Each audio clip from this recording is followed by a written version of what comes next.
Hi, and welcome back to week 2 of our Love God Greatly Psalm 119 study. I'm Angela, and I'm so glad that you are joining us.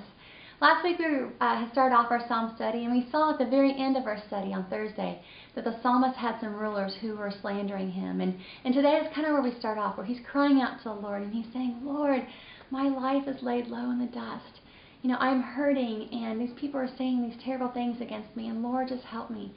And so many times, you know, what I love about the Bible is how we can relate to what people are going through. You know, it might not be slander for you, but maybe it's divorce papers that were brought to you, that your life is just laid low and you are crying out to the Lord. Or maybe it is just pain from a parent or a child right now that is just making you feel like your life is laid low. And I love these verses that we're reading today because we see the progression of the psalmist. We see him starting out, and he is just devastated. He is hurting, he is crying out to the Lord, and he is just honest with him. And then as we go through these verses, we see that he's seeking the Lord. Okay, he's praying to him, he's being honest with him, and he's saying, Lord, teach me your scripture.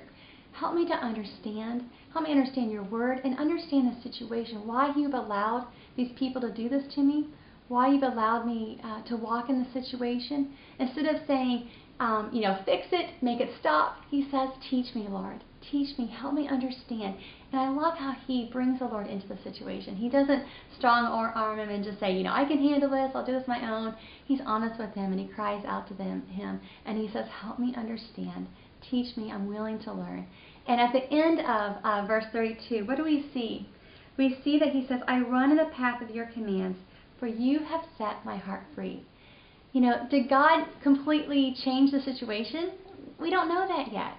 There could still be these friends or these rulers who are slandering him, but he's not focused on that. He's focused on, Lord, help me get through this situation. Help me to learn your word, learn your scriptures. Be with me, Lord, in this situation. Help me get through this situation. And so many times in our lives, we're all walking through something. We all have something that we're walking through, some kind of hurt, some kind of pain. And what I'm learning and what I'm taking from this is that you have to look up. You can't just leave your life and stay in the dust. That's a choice if you want to. But we've got to stand up. We've got to look up. We've got to pray. We've got to invite God in. We've got to be willing to learn from the situation.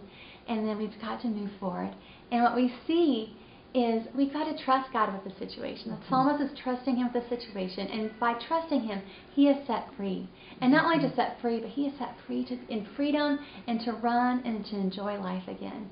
And so that's the encouragement that I have from reading these verses. And I pray you get that same encouragement. So thank you so much for joining us for week 2. And I look forward to digging into more scripture with you. So thanks so much.